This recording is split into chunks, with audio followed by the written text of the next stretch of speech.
Chapter number 17 क्रियांत शिरसीयम अध्याय. यामध्ये questions bye अग्निवेशने 6 question विचारले होते, ज्याचा आन्सर पुढच्या श्लोकमध्ये दिलेला आहे. आन्सर बाय भगवान पुनर्वसू. भगवान पुनर्वसूने अग्निवेशाच्या क्वेश्चनचा आन्सर दिलेला आहे. हे 2 श्लोक इम्पॉर्टंट आहेत. दृष्टा पंचशिरोरोगा पंचैव रदामया व्याधीनां रदाधिका षष्ठी दोषमानविकल्पजा दशाष्टौ च क्षया सप्तपीडका मधुमेहिका दोषानां त्रिविधा चोक्ता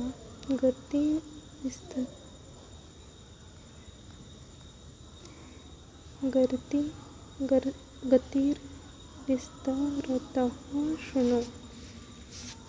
यामध्ये सांगितलं आहे की शिरोरोग 5 प्रकारचे आहेत. पंचैव रदामया हृदयरोग 5 प्रकारचे आहेत. द्वयधिका षष्टी क्षय वातक्षयरोग. वातमध्ये परम्युटेशन आणि कॉम्बिनेशन करून शिरोरोग क्षयरोग 62 आहेत. मधुमेहिका पीडिका 7 आहेत आणि क्षयरोग 18 आहेत.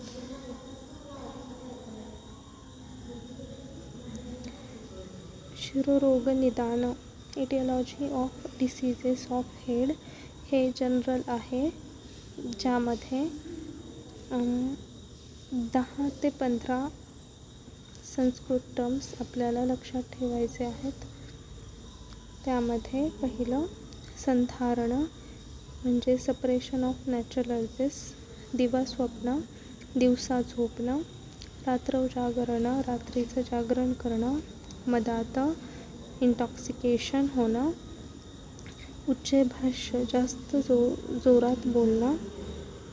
अवसाय एक्सपोजर टू फ्रॉस्ट. प्राग्वात पूर्वेकडून येणारा वारा आपल्या अंगाला लागणं. अतिमैथुन एक्सेसिव्ह सेक्शुअल इंडल्जन्स. शीत अंबू सेवनात म्हणजे जास्त थंड पाणी पिणं. शिरोअभिघात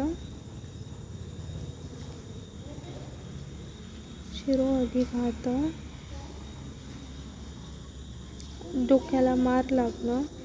दुष्ट आम नीट डायजेशन न होणं. रोदन रडणं. बाष्पनिग्रह रडू कंट्रोल करणं. मेघगमन आभाळ येणं. मनस्ताप जास्त काळजी करणं. या सगळ्यामुळे आपल्याला शिरोरोग होऊ शकतो. तर यामध्ये आपल्याला काय काय लक्षात ठेवायचं. टर्म्स काउंट करा. संधारण दिवास्वप्न रात्र जागरण मदात उच्चैभाष्य अवसाय प्राग्वात अतिमैथुनात शीत अंबुसेवनात शिरोअभिघात बाष्पनिग्रहात मेघगमना मनस्ताप देशकाल विपर्ययात. म्हणजे आपलं जे प्लेस आहे आणि जे टाईम आहे ते सोडून वेगळं टाईम आणि देश असणं, वेगळं क्लायमेट असणं. 19 झाले मे बी. एवढं आपल्याला पाठ करायचं. उत्तमांग हेड. हा श्लोक इम्पॉर्टंट आहे. हा श्लोक पाठ करायचा. प्राणाः प्राणभूतां यत्र श्रिताः सर्व इंद्रियाणि च यत् उत्तम अंगानां शिरस्तद अभिधीयते. म्हणजे प्राणभूतां. हेड इज द सबस्ट्रॅटम फॉर प्राण लाईफ. यत्र श्रिता सर्व इंद्रियाणि च म्हणजे सगळ्या इंद्रियांना तो जागा देतो. इट इज कॉल्ड उत्तम अंग म्हणजे best of all the body parts. So it occupies the prime place among the all vital organs in the body. त्यामुळं तो प्राईम प्लेस ऑक्युपाय करतो बाकीच्या सगळ्या व्हायटल ऑर्गन्सपेक्षा. शिरोरोग. आता डोकेदुखीचे प्रकार कोणते कोणते आहेत ते बघायचं. अर्धावभेदक, pain in half side of the head, अर्ध डोकं दुखणं. शिरोरोजा, पूर्ण डोकं दुखणं. प्रतिशाय, नाकातून पाणी येणं. मुखरोग, तोंड दुखणं. नासारोग, नाक दुखणं. अक्षिरोग, डोळे दुखणे. कर्णरोग, कान दुखणे. शिरोभ्रम, गिडीनेस, चक्कर येणे. अर्दित, फेशियल पॅरालायसिस होणे. शिरकंप, ट्रिमर्स ऑफ हेड. वयस्कर लोकांचं डोकं हात हलतात तसं डोकं हलणं. गलग्रह, थ्रोटचा स्टिफनेस म्हणजे अकडल्यासारखं, थ्रोट अकडणं. मन्यग्रह, मान अकडणं. हनुग्रह, जॉ अकडणं. विविधाश्च परे रोगाः वातक्रिमीसंभवा. या वेगवेगळ्या टाईपच्या वात इम्बॅलन्समुळं वर्म होतात म्हणजेच क्रिमी होतात. एवढ्या सगळ्या प्रकारचे शिरोरोग आहेत तर काउंट करा. अर्धावभेदक, शिरोरोजा, प्रतिशाय, मुख नासा अक्षिकर्ण रोग, शिरोभ्रम, आर्दित, शिरसकंप, गलमन्य हनुग्रह. विविधाश्च परे रोगाः वातक्रिमीसंभवा. 9 झाले. 9. तर शिरोगत हेतू लक्षण, aetiology and the features related to head. तर यामध्ये यांनी सांगितले की 5 प्रकारचे शिरोरोग असतात. कोणते कोणते? वातज, पित्तज, कफज, सन्निपात आणि क्रिमीज. तर वातज शिरोरोगामध्ये आपल्याला 2 प्रकारचं एक्सप्लेनेशन लिहायचं आहे जे की निदान आणि लक्षणं. तर तुम्ही यामध्ये दिलेल्यापैकी 10 निदानाचे पॉईंट आणि 10 लक्षणाचे पॉईंट पाठ केले की आन्सर लिहू शकता. तर वातज शिरोरोग निदानमध्ये उच्चैभाष्य, खूप जोरात बोलणं. अतिभाष्य, जास्त बोलणं. तीक्ष्णपान, जास्त क्वांटिटीमध्ये अल्कोहोल घेणं. प्रजागरात, रात्रीचं जागरण होणं जास्त प्रमाणात. शीत मारुत संस्पर्श, थंड हवेचा स्पर्श जास्त होणं. व्यवाय, सेक्शुअल इंडल्जन्स जास्त होणं. वेग निग्रहात, नॅचरल अर्जेसला सप्रेस करणं. उपवास, फास्टिंग करणं. अभिघात, ट्रॉमा. अतिविरेक आणि वमन, जास्त प्रमाणात विरेचन आणि वमन प्रोसिजर करणं. बाष्प, शोक, भय, त्रास. एक्सेसिव्ह, जास्त प्रमाणात रडणं, काळजी करणं, घाबरणं किंवा एन्झायटी होणं. आता ह्याचे लक्षणं काय काय आहेत? लक्षणामध्ये संस्कृत टर्म्स जरा अवघड आहेत पण तरीही आपल्याला लिहावे लागतील थोडेफार. निस्तुतेते भृशं शंको, pain in the temporal region. घटसंभिद्यते, cracking sensation in the neck. तपवीत, अतिवेदना, भ्रूमध्य ललाट, pain and burning sensation. in between the eyebrows and forehead. श्रोत विद्यते स्वानंत. Severe pain and noise in the ears.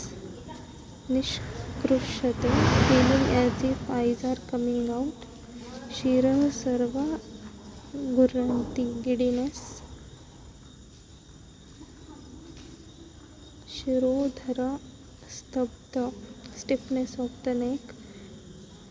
हे सगळे सिम्पटम्स आहेत, हे सगळे लक्षणं आहेत. तर निदान आणि लक्षणं झाले वातच्या शिरोरोगाचे. आता पित्ताच्या शिरोरोग निदान. कटु आम्ल लवण क्षार. कटु आम्ल लवण रस, क्षार म्हणजे अल्कली यांचं सेवन जास्त प्रमाणात करणं. मद्य, जास्त प्रमाणात अल्कोहोल घेणं. क्रोध, आतप, अनिल. क्रोध, राग. आतप, जास्त उन्हात जाणे, ऊन लागणे जास्त. अनल, जास्त प्रमाणात हवा लागणे. या सगळ्यामुळे काय होतं, पित्ताचे शिरोरोग होतात. त्याचे लक्षणं काय काय दिसून येतात बॉडीमध्ये. धीयते, रुच्यते. तेन क्षीर शीतं सुषूयते. धीयते, बर्निंग सेन्सेशन होतं. रुच्यते, इचिंग सेन्सेशन होतं डोक्यामध्ये. Aching sensation in the head, डोकं दुखतं. शीतं सुषूयते, कोल्ड सबस्टन्स खाल्ल्यानंतर रिलीफ मिळतो. धीयते चक्षुषी, डोळे जळल्यासारखे, बर्निंग सेन्सेशन होते डोळ्यांमध्ये. तृष्णा भ्रम स्वेदश्च जायते, त्या माणसाला तहान लागते, चक्कर येते आणि स्वेद घाम येतो. झालं फक्त कफाचे शिरोरोग. आता कफाच्या शिरोरोगाचे निदान आणि लक्षणं बघायचे. निदान. हास्यसुखे, स्वप्नसुखे, गुरुस्निग्धाती भोजने. हास्यसुखे, कधीही वाटेल तसं खाणं. स्वप्नसुखे, सेडेंटरी हॅबिट्स, जास्त हालचाल न करणं. गुरुस्निग्ध अतिभोजने, जेवणामध्ये गुरु आहार, स्निग्ध आहाराचं प्रमाण जास्त असणं आणि जेवण पण जास्त प्रमाणात करणं. या सगळ्यामुळं कफाचे शिरोरोग होतात. तर त्याचे लक्षणं काय बॉडीमध्ये दिसून येतात. मंद रुजा, डल पेन होतो. सुप्त, नमनेस, स्तिमित, असं वाटतं की एखादं वेट ब्लँकेट आपल्यावर टाकलेलं आहे, त्याने आपलं अंग भिजलेलं आहे, अशा प्रकारची फिलिंग येते. भारीकम, खूप जास्त जड फील होतं. तंद्रा, ड्राउझीनेस.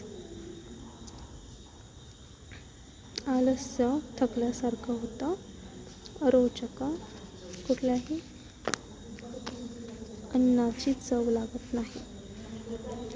त्रिदोष शिरोरोग. आता तिन्ही दोषांमुळे जर डोके दुखत असेल तर काय काय होतं. वातामुळं काय होतं, शूल, भ्रम, कंप. शूल म्हणजे पेन होतो. भ्रम, डिझीनेस, चक्कर येते. कंप, शेकिंग ऑफ हेड, डोकं हलतं. पित्तामुळं काय काय होतं, दाह होतं, बर्निंग सेन्सेशन होतं, मद होतं, इंटॉक्सिकेशन आणि तृष्णा, तहान लागते. तर कफामुळं काय होतं, गुरुत्व, हेवीनेस फील होतो, जडपणा येतो. तंद्रा, ड्राउझीनेस फील होतो. हे होतं त्रिदोषाच्या शिरोरोगामध्ये. आणि आता शेवटचा क्रिमीच्या शिरोरोग. क्रिमीच्या शिरोरोगामध्ये काय काय होतं, तिल, क्षीर, गुड, अजीर्ण, पूती, संकीर्ण भोजनात. म्हणजे तर त्याचं निदान कशामुळे होतं हे सगळं. क्रिमीचे शिरोरोग का होतात. क्रिमी का होतात. पहिल्यांदा तर क्रिमी म्हणजे काय असतं, वर्म. तर वर्म का होतो, जास्त प्रमाणात एखाद्या माणसाने जास्त प्रमाणात तीळ म्हणजे सेसमी सीड, क्षीर म्हणजे दूध किंवा दुधाचे पदार्थ, गुड म्हणजे जॅगरी, गुळ, हे सगळं जास्त खाल्लं किंवा अजीर्ण, आधीचं अन्न पचलेलंच नाही तरीही अजून एकदा जेवण केलं. पूती, नासलेलं अन्न किंवा शिळं अन्न खाल्लं. संकीर्ण भोजनात किंवा विरुद्ध आहार केला. या सगळ्यामुळे पोटामध्ये क्रिमी उत्पन्न होते. संप्राप्ती ऑफ क्रिमीचे रोग. तर क्रिमी उत्पन्न कशी होते? हे जे वर सांगितलेले निदान आहेत, तीळ, दूध, गूळ, अजीर्ण, पूती, संकीर्ण भोजन, हे जे प्रकार आहेत हे केल्यामुळं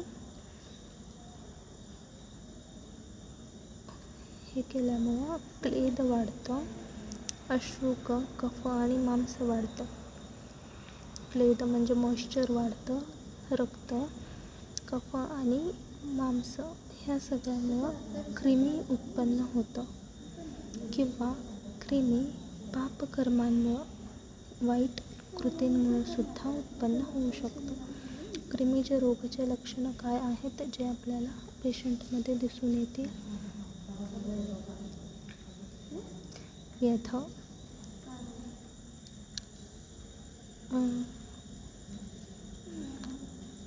विवस्थ लक्षणं, पस डिस्चार्ज फ्रॉम नोज. दुसरा व्यथा, स्टॅबलिंग पेन. तिसरं छेदरुजक, कटिंग पेन. कंडू, इचिंग, शोफ, इन्फ्लेमेशन, सूज येणं आणि दुर्गंध, वाईट वास येणं. हे सगळे क्रिमीच्या शिरोरोगाचे लक्षणं दिसून येतात.